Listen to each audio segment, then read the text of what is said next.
Bonsoir à tous, bienvenue dans le Focus Info. Ce soir, notre invité du Focus, Ariane Fleurival. Bonsoir. Bonsoir. Vous êtes la nouvelle présidente depuis le 6 mai du Césaire et vous êtes au Césaire depuis 2002.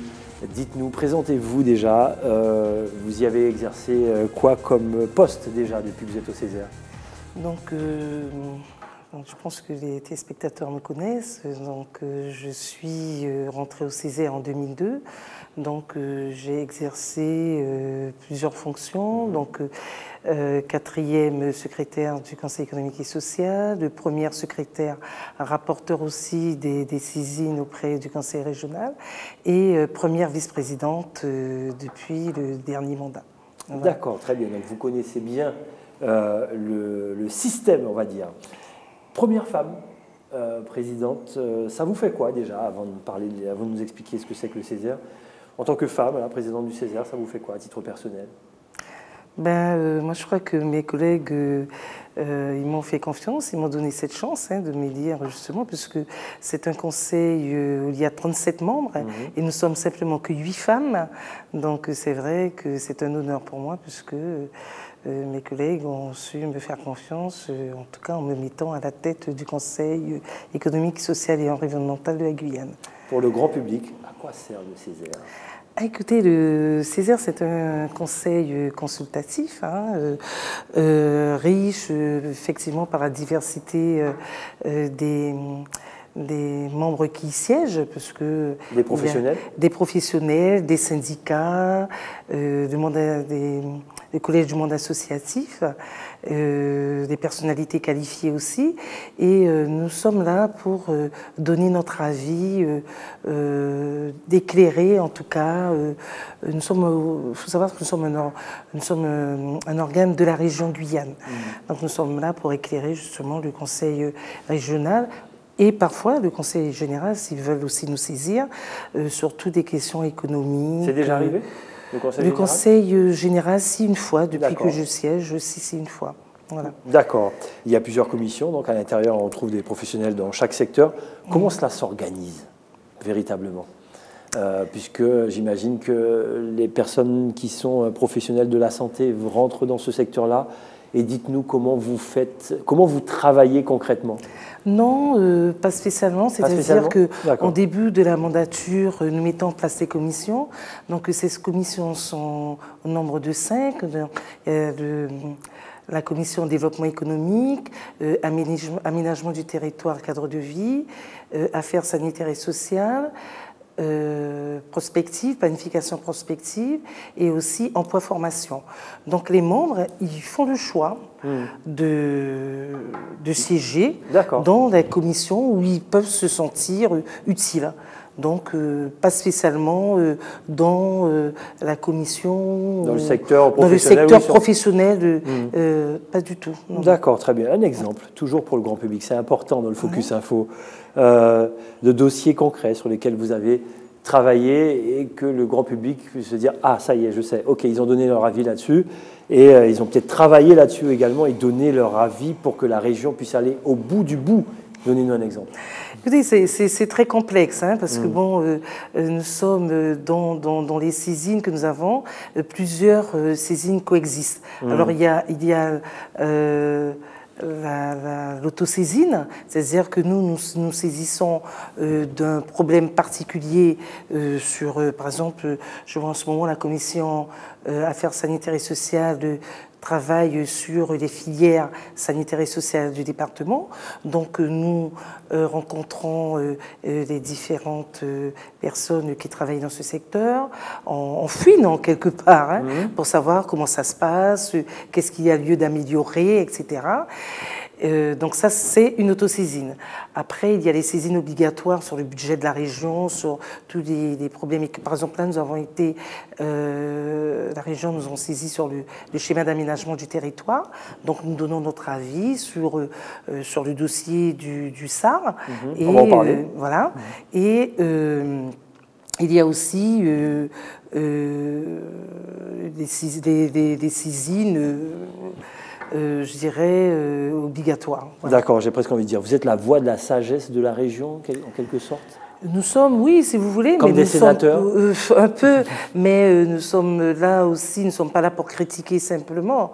Nous donnons notre avis, nous disons si nous ne sommes pas d'accord sur quelque chose, nous disons nous ne sommes pas d'accord, pourquoi nous ne sommes pas d'accord et qu'est-ce que nous proposons aussi. D'accord, Voilà. force de proposition. Nous sommes des forces de proposition. Est-ce que cela ne fait pas doublon avec les élus régionaux qui eux-mêmes sont en charge de certaines commissions? Non, pas du tout, mais nous travaillons très très bien ensemble. Justement, les élus sont toujours en attente du rapport du Conseil économique pour savoir justement qu'est-ce qui a été, qu'est-ce qui n'a pas été. Et bon, parfois ça se passe bien et puis parfois ça se passe pas très bien aussi. Hein. Ah d'accord, très Voilà. bien. On va en parler justement. Vous êtes la nouvelle présidente. Quelle sera votre politique comme une ligne éditoriale? Est-ce qu'il y aura un style différent? Bah écoutez, bon, je crois que s'il peut être différent, hein, bon, je crois que les présidents on préside pas de la même façon. Je suis une femme, ce n'est pas un handicap, mais bon, je crois que j'aurais peut-être un regard différent à travailler avec les collègues, puisque je crois que on est là tous ensemble et on doit travailler ensemble. Alors, j'ai jamais dit que c'était un handicap. Hein. C'est vous-même qui le dites. Je ne sais même pas pourquoi vous le dites d'ailleurs. Parce que on a tendance à croire. Hein. Ah non, personne. On a tendance à croire. En tout cas, pas ici. Vous avez travaillé dernièrement sur les prospectives, la Guyane dans 30 ans. J'ai reçu des gens sur le plateau ici. Planification. Voilà. Une fois que le diagnostic est réalisé, votre travail est terminé? Ah non, pas du tout, pas du tout. Alors c'est vrai que bon, pourrait mieux en parler la présidente de la commission prospective qui est Madame Wimmer. Je voudrais pas en tout cas prendre sa place, mais je crois que le travail n'est pas terminé, il ne fait que commencer et donc il y aura effectivement une suite et avec des propositions. Voilà. Vous avez une vision globale sur l'ensemble du territoire guyanais.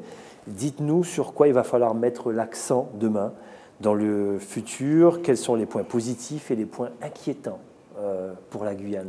Vous qui avez un œil sur tout, quelque part.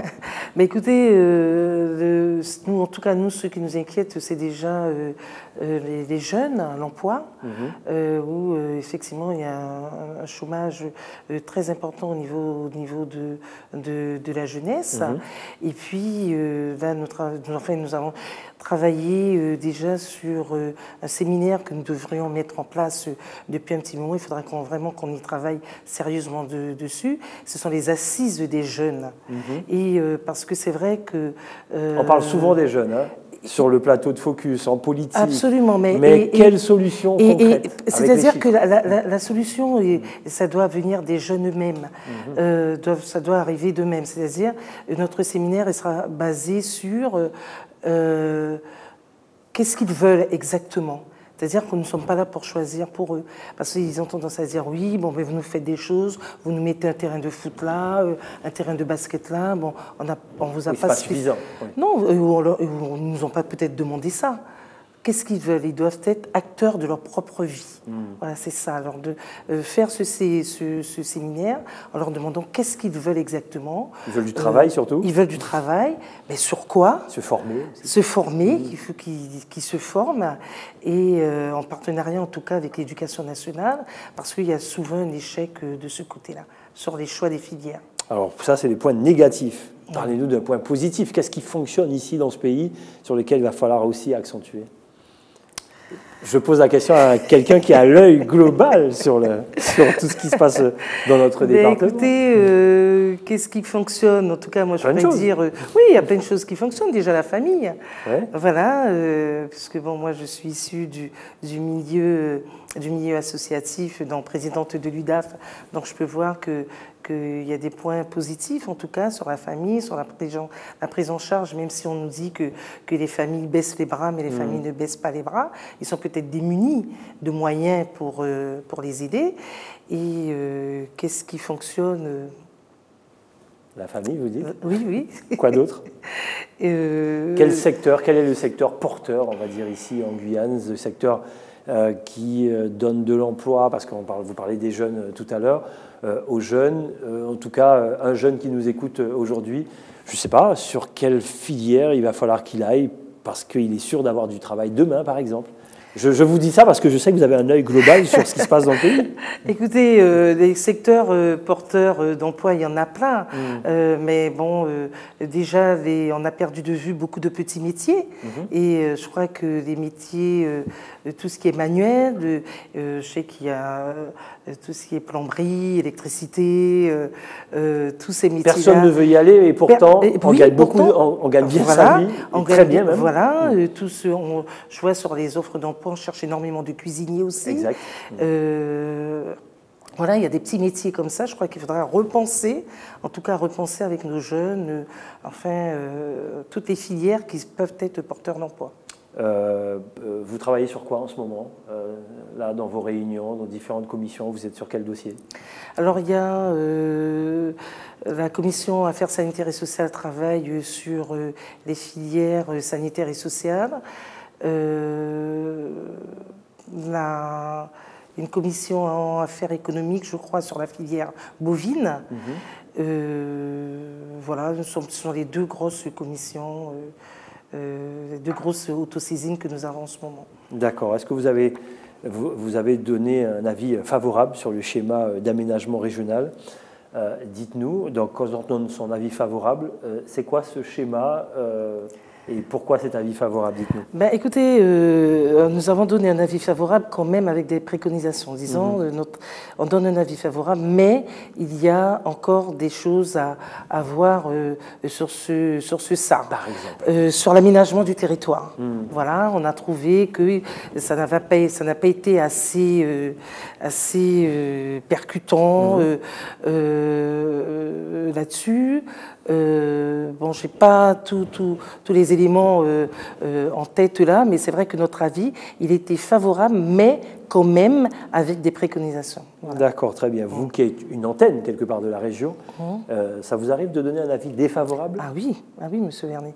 Ça nous arrive. Je vous crois. Ça nous arrive et parfois. Et ça se passe bien? C'est des débats? Oui, ce sont ouverts? des débats ouverts. Hein. Nous sommes, il y a plusieurs collèges qui siègent. Nous ne sommes pas toujours d'accord, mais à la fin, nous devons donner notre avis. Et si l'avis est défavorable, il est défavorable. Il est défavorable, mais nous ne donnons pas un avis défavorable simplement pour dire bon, il est défavorable, c'est pas bon. On donne un avis, on dit pourquoi l'avis est défavorable et qu'est-ce que nous préconisons pour par rapport à cet avis. Voilà, en tout cas, les téléspectateurs sauront exactement comment fonctionne le Césaire aujourd'hui. C'est vrai qu'on n'en a jamais vraiment parlé. Oui, on vous voit aux infos, mais voilà. À quoi ça sert? Qu'est-ce que vous faites exactement? Là, on en sait. C'est vrai que nous ne sommes pas très voyants, mais bon, je pense que on va travailler. De l'ombre. Voilà, mais nous allons aussi travailler, aller à la rencontre des entreprises, aller à la rencontre du monde économique pour discuter avec eux et pour que nos avis soient en tout cas plus avisés. Très bien, merci Ariane Fleurival. Je rappelle, vous êtes la nouvelle présidente du Césaire depuis le 6 mai 2014. Merci d'être passée sur le plateau du Focus Info.